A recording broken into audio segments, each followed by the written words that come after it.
सबको लगता है कि केजरीवाल ने राघव चड्ढा को क्यों हटाया, क्योंकि जिस प्रकार से राघव चड्ढा पर कई सारे आरोप लगाए गए हैं, तो ऐसे में सबसे बड़ा आरोप अरविंद केजरीवाल पर यह लगाया गया है कि इसी वजह से जो है राघव चड्ढा को हटाया गया है, क्योंकि वह बीजेपी के समर्थक हो चुके थे।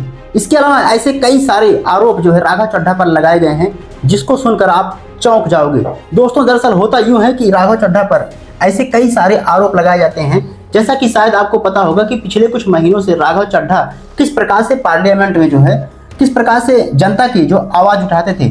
इसके अलावा आप सभी को पता होगा कि किस प्रकार से, चाहे वह मिडिल क्लास की बात हो या फिर उनके टैक्स के ऊपर जो उनके ऊपर टैक्स लगाया गया था, चाहे उसकी बात हो, चाहे एयरपोर्ट पर जो महंगे खाने मिलते थे, चाहे उसकी बात हो, या फिर जो डिलीवरी बॉय थे उनके अधिकारों की बात हो, जिस प्रकार से उनके साथ दुर्व्यवहार किया जाता था। तो ऐसे में राघव चड्ढा ने इसको लेकर पार्लियामेंट में आवाज़ उठाया था और सरकार से जो है इस पर नियम बनाने के लिए जो है मांग किया था। लेकिन दोस्तों, पिछले कई दिनों से जो है राघव चड्ढा बहुत ही ज़्यादा विवादों से घिरे हुए हैं आम आदमी पार्टी से, क्योंकि उनके ऊपर कई सारे गंभीर आरोप लगाए जा चुके हैं।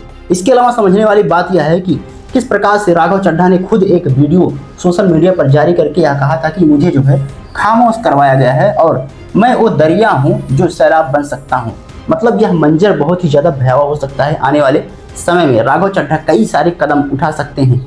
ऐसे में सवाल यह उठता है कि क्या राघव चड्ढा अपनी खुद की पार्टी बना सकते हैं आने वाले समय में, या फिर बीजेपी में शामिल हो सकते हैं, क्योंकि कई आम आदमी पार्टी के ऐसे नेता हैं जो सीधा आरोप लगा रहे हैं कि वह जो है मोदी भक्त हैं, मोदी से डरते हैं और आने वाले समय में जल्द ही राघव चड्ढा बीजेपी में ज्वाइन हो सकते हैं, यानी कि शामिल हो सकते हैं।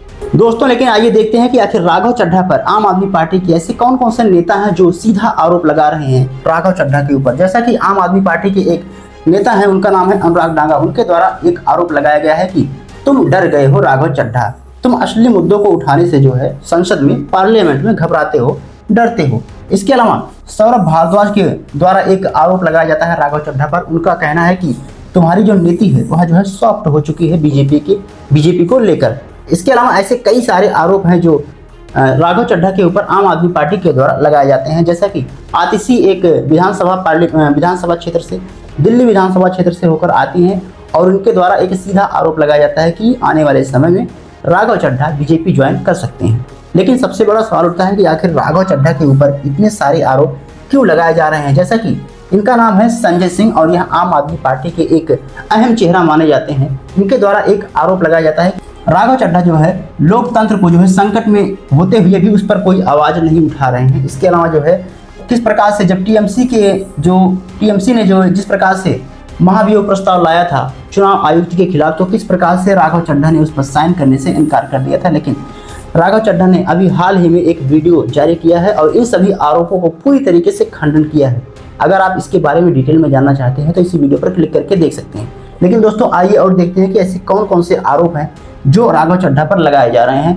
इसके अलावा कहा जा रहा है कि जब एलपीजी की संकट जो है भारत में देखने को मिल रहा था, तो इस मुद्दों का जो है खुलकर जो है राघव चड्ढा ने विरोध नहीं किया था, क्योंकि बीजेपी सरकार से जो है वह डर रहे थे और नरेंद्र मोदी के समर्थन में उनका झुकाव देखा जा रहा था। ऐसा जो है आम आदमी पार्टी के कई नेता जो है आरोप लगा रहे हैं।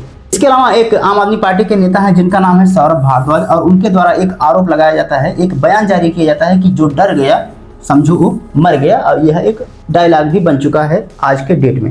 लेकिन दोस्तों, अब आते हैं असली मुद्दे पर और देखते हैं कि ऐसे जो राघव चड्ढा के जो समर्थक हैं, ऐसे कौन कौन से आरोप केजरीवाल पर लगा रहे हैं, कि ताकि उससे सिद्ध होता है कि केजरीवाल सच में जो है बहुत ही अच्छा कदम नहीं उठा रहे हैं राघव चड्ढा को लेकर। बहुत ही बुरा बर्ताव उनके साथ किया जा रहा है, क्योंकि अरविंद केजरीवाल ने सीधा आरोप जो अरविंद केजरीवाल पर लगाया जाता है कि जिस प्रकार से शराब नीति घोटाले पर जो है सरकार ने उनको घेरा था। मतलब कुछ दिनों पहले जो है, अभी वो जेल से छूटे हैं अरविंद केजरीवाल, तो इनको लेकर जो है राघव चड्ढा ने किसी भी प्रकार का बयान जारी नहीं किया था। मतलब इनके समर्थन में जो है कोई भी बयान नहीं दिया था। जैसा कि शायद आपको पता होगा कि इस प्रकार से भ्रष्टाचार और मनी लॉन्ड्रिंग जैसे केस में इनको जो है सीआईबी ने गिरफ्तार कर लिया था और कई महीनों तक जो है यह जेल में थे। जिसके बाद यह जो है आते हैं तो रोने लगते हैं, मीडिया के सामने जो है रोने लगते हैं, जिससे इनका वीडियो एक वायरल होता है सोशल मीडिया पर तेजी से। इसके अलावा जो है इस बात पर भी राघव चड्ढा इनका जो है समर्थन नहीं करते हैं, तो इनको ये लग जाता है कि जो है हमारा ये विरोध कर रहे हैं, हमारे समर्थन में बात नहीं कर रहे हैं, और शायद इसी वजह से जो राघव चड्ढा को वहाँ डिप्टी पद से जो है हटाने का मन बना लेते हैं केजरीवाल। इसके अलावा ऐसे कई सारे आरोप केजरीवाल पर लगाए जाते हैं। जैसा कि शायद आपको पता होगा कि मनी लॉन्ड्रिंग जो है केस जो है अरविंद केजरीवाल के ऊपर लगाया गया था। इसके अलावा घोटाले का मास्टरमाइंड भी अरविंद केजरीवाल को कहा जाता है, ऐसा आरोप लगाया गया है। इसके अलावा ईडी ने कई ऐसे मामले में उनको नजरअंदाज किया था, जो है मतलब इनके ऊपर जितने भी आरोप लगाए गए थे इसी वजह से जो है इनको गिरफ्तार किया गया था और कई महीनों का जो है जेल भी हुआ था इनको। हालांकि इनके जो एक और बहुत ही अच्छे समर्थक माने जाते हैं, उनका नाम है मनीष सिंह सिसोदिया, वह हालांकि दिल्ली के उप मुख्यमंत्री भी रह चुके हैं। उनके ऊपर भी ऐसे कई गंभीर आरोप लगाकर जो है भारत सरकार ने इनको जेल भिजवाया था ईडी के द्वारा। लेकिन सबसे बड़ा सवाल उठता है कि आखिर जिस प्रकार से आरोप राघव चड्ढा के ऊपर जो है केजरीवाल लगा रहे हैं और केजरीवाल के समर्थक जो है राघव चड्ढा के ऊपर आरोप लगा रहे हैं, क्या इस बात में सच्चाई है कि दोनों में से कौन सच है, क्या बता सकते हैं? बहरहाल दोस्तों, आइए देखते हैं कि और कुछ क्या हो सकता है। इसके अलावा राघव चड्ढा ने ऐसे कई जो है बयान दिए हैं पार्लियामेंट में जो भारत सरकार के खिलाफ रहे हैं। इन्होंने जिस प्रकार से कहा है कि हम बीजेपी के समर्थक नहीं हैं, मतलब सरकार के पूरी तरीके से समर्थक नहीं, अगर कोई विरोध में काम हो रहा है जनता के तो उस पर हमने जो है आवाज़ उठाया है और इन्होंने एक वीडियो के माध्यम से जो है कहा भी है और इनकी पूरी बातों को जो है पूरी तरीके से खंडन किया गया है राघव चड्ढा के द्वारा। इनकी पार्टी के द्वारा जितने भी आरोप लगाए गए हैं उनको उन सभी आरोपों को जो है राघव चड्ढा ने सिरे से खारिज किया है।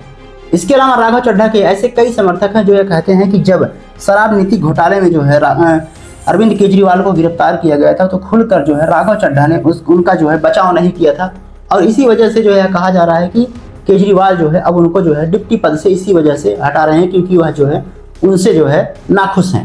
बाकी दोस्तों, आपको क्या लगता है कि क्या आने वाले समय में राघव चड्ढा अपनी खुद की पार्टी बना सकते हैं या फिर बीजेपी ज्वाइन कर सकते हैं? जैसा कि कहा जा रहा है कि आने वाले समय में इनके द्वारा दिल्ली विधानसभा से इनका नाम आतिशी है, विपक्ष की नेता रह चुकी हैं, इनके द्वारा कहा जा रहा है कि आने वाले समय में राघव चड्ढा जो है बीजेपी ज्वाइन कर सकते हैं, नरेंद्र मोदी के समर्थन में जा सकते हैं। यह जो है आरोप जो है आम आदमी पार्टी के कई समर्थकों द्वारा लगाया जाता है। बाकी दोस्तों, आपकी क्या राय है? क्या सच में राघव चड्ढा आने वाले समय में बीजेपी ज्वाइन कर सकते हैं या फिर अपनी खुद की पार्टी बना सकते हैं? कमेंट बॉक्स में अपनी राय जरूर बताइएगा। मिलते हैं अगली वीडियो में, तब तक के लिए जय भारत।